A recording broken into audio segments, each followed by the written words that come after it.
Estimados hermanos en Cristo, bienvenidos a este nuevo espacio de formación católica en defensa de la verdad y del orden divinamente establecido en la Iglesia.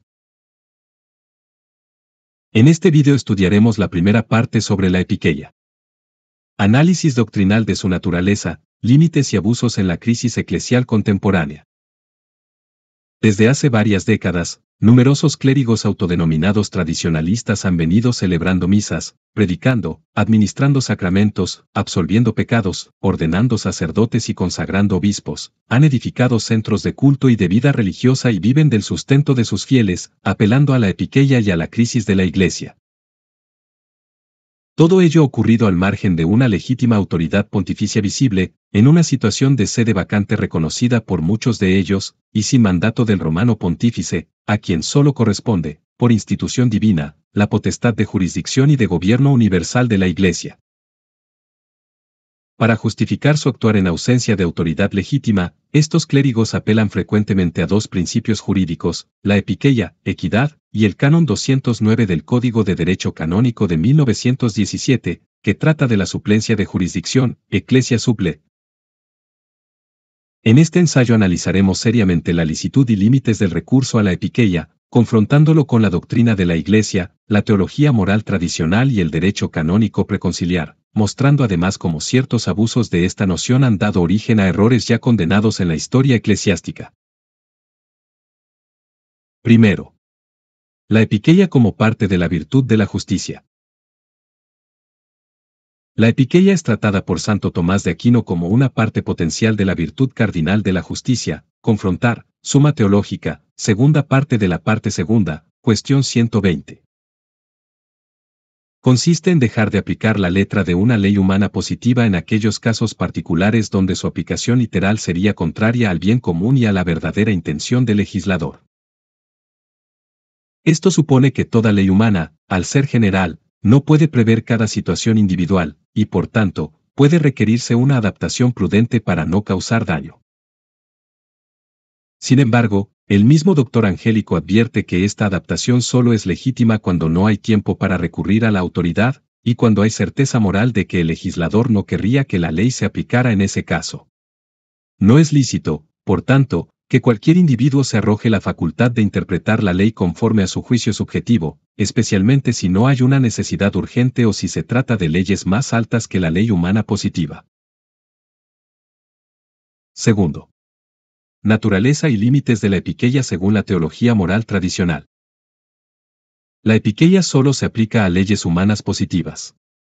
Así lo confirman autores de sólida autoridad como los reverendos padres M.C. Hug y Callan en su curso de Teología Moral, volumen 1, números 411 a 415.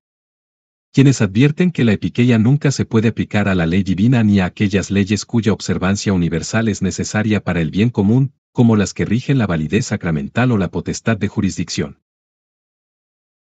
El jesuita Padre Davis enseña lo mismo: la ley natural y la ley divina no admiten el uso de la epiqueia, ya que su autor divino ha previsto toda contingencia. Ver, Moral and Pastoral Theology, volumen 1. Y el canonista Padre Riley lo resume con claridad: en lo que toca a la esencia de los sacramentos, el uso de la epiqueia está siempre excluido. Consultar, The History, Nature, and Use of Epiqueia in Moral Theology, página 344. Ningún acto que requiera jurisdicción puede realizarse válidamente si falta dicha potestad, ni puede suplirse por epiqueia. Tercero. Jurisdicción y epiqueia, imposibilidad de suplencia ilegítima. La jurisdicción es un requisito de derecho divino para ejercer ciertos actos del orden sagrado, particularmente en la absolución sacramental y en el gobierno pastoral. El Canon 109 del Código de 1917 enseña que solo quien ha sido canónicamente nombrado recibe jurisdicción, excepto el Papa, que la recibe por derecho divino al aceptar válidamente una elección legítima. El Canon 203, además, establece que todo acto de un delegado que exceda su mandato es inválido, y esto aplica en todos los casos donde se requiere autorización para actuar en nombre de la Iglesia.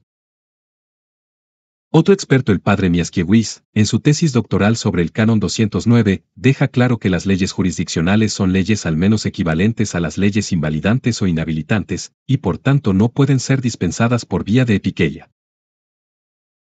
Si un sujeto carece de potestad de jurisdicción, no puede actuar válidamente, aunque tenga otras cualificaciones. Deuteronomio 18, 20. El profeta que tuviere la presunción de hablar una palabra en mi nombre, que yo no le haya mandado hablar, morirá. Usurpar el nombre de Dios es pecado mortal. Hechos 13, 2, 4. Dijo el Espíritu Santo: Apartadme a Bernabé y a Saulo para la obra a que los he llamado. Ellos entonces, enviados por el Espíritu Santo. La misión apostólica procede del Espíritu Santo, no de la voluntad personal. Hechos 19, 13, 16. Los hijos de Esceva intentaron invocar el nombre del Señor Jesús sobre los que tenían espíritus malos, diciendo: Os conjuro por Jesús, el que predica Pablo.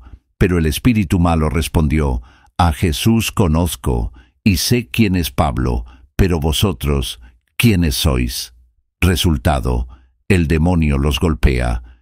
Esto demuestra que actuar sin misión y sin verdadera autoridad es peligroso y vano. Mateo 7, 21, 23. No todo el que me dice, Señor, Señor, entrará en el reino de los cielos, sino el que hace la voluntad de mi Padre que está en los cielos. Muchos me dirán en aquel día: Señor, Señor, ¿no profetizamos en tu nombre, y en tu nombre expulsamos demonios, y en tu nombre hicimos muchos milagros? Y entonces les declararé: Jamás os conocí, apartaos de mí, obradores de iniquidad.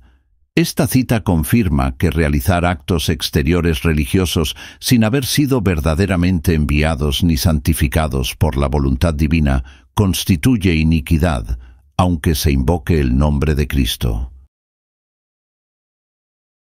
Cuarto. Abusos históricos del principio de Epiqueia, el ejemplo del cisma de Occidente. Durante el cisma de Occidente, años 1378 a 1417, se apeló a la Epiqueia para convocar concilios sin autorización papal y deponer a supuestos papas en nombre del bien común. El conciliarismo, como se sabe, fue condenado por la Iglesia, confrontar, Pío II, Execrabilis, año 1460. Walter Ullmann documenta cómo teólogos como Jan Gerson y políticos como Marsilio de Padua usaron la Epiqueia para justificar que el pueblo y el clero ejercieran poderes que no les correspondían. Estos errores fueron precursores del galicanismo, el conciliarismo y, más tarde, del protestantismo. Marsilio, en su obra Defensor Pacis, afirmaba que la autoridad provenía directamente del pueblo, y que la Iglesia no necesitaba una cabeza visible. Estas doctrinas fueron condenadas solemnemente por el Papa Juan XXII en 1327, y sus autores calificados como herejes notorios, confrontar Denzinger 495 a 500. Quinto. Los tradicionalistas y el recurso indebido a la Epiqueia. El paralelismo entre los errores conciliaristas del siglo XIV y las prácticas de muchos clérigos tradicionalistas actuales es evidente. Se actúa sin jurisdicción, sin mandato apostólico, y se pretende justificar con Epiqueia lo que exige potestad divina. Como bien afirma el canonista Jean-Marie Gervais, el poder de jurisdicción es de fide, es decir, verdad de fe divina y católica, confrontar, Denzinger 920, y no puede suplirse por motivos de necesidad ni por conjeturas sobre la voluntad del legislador. El uso habitual y generalizado de la Epiqueia por parte de estos grupos no solo es ilícito, sino un abuso evidente. No se puede fundamentar un estado ordinario de la Iglesia sobre lo que, por naturaleza, es una excepción extrema. Sexto. Epiqueia y el fuero interno, recta conciencia y sus confusiones modernas. Algunos defensores del accionar tradicionalista invocan la recta conciencia para justificar actuaciones carentes de jurisdicción canónica, alegando que obrar de otro modo sería pecado. Sin embargo, esta apelación revela una confusión peligrosa entre el fuero interno subjetivo y el fuero externo eclesiástico. La Epiqueia, enseñan los teólogos morales tradicionales, puede tener aplicación en el fuero interno de conciencia, pero solo respecto a leyes humanas positivas y en casos verdaderamente excepcionales. Como explica el padre Riley, esta aplicación nunca confiere poder de actuar ni suple capacidades que no se poseen. La epiqueia puede, a lo sumo, excusar del precepto, pero no confiere capacidad para actuar ni potestad alguna. Página 387. El uso de la epiqueia en el fuero interno nunca puede justificar actos externos de gobierno o de administración sacramental que requieren misión canónica. Pretender que la propia conciencia suple la misión, equivale a caer en el subjetivismo condenado por San Pío X en la Pacem di Dominici Gregis, año 1907, donde se denuncia la primacía del sentimiento individual sobre la verdad objetiva y eclesial. La Sagrada Congregación del Concilio, en 1880, bajo el pontificado de León XIII, enseñaba, la conciencia recta no puede oponerse a la ley divina ni a la autoridad legítima de la Iglesia. La necesidad no convierte en lícito lo que es contrario al orden querido por Dios. Por tanto, si bien el fuero interno puede excusar de culpa en casos subjetivos y particulares, no puede establecer una norma objetiva de acción pastoral, ni fundar una estructura paralela a la jerarquía visible de la Iglesia. Esto se ve ejemplificado en la vida de santos y confesores de la fe, que ante circunstancias de persecución, confusión o ausencia de jerarquía visible, prefirieron abstenerse de actuar sin autorización legítima.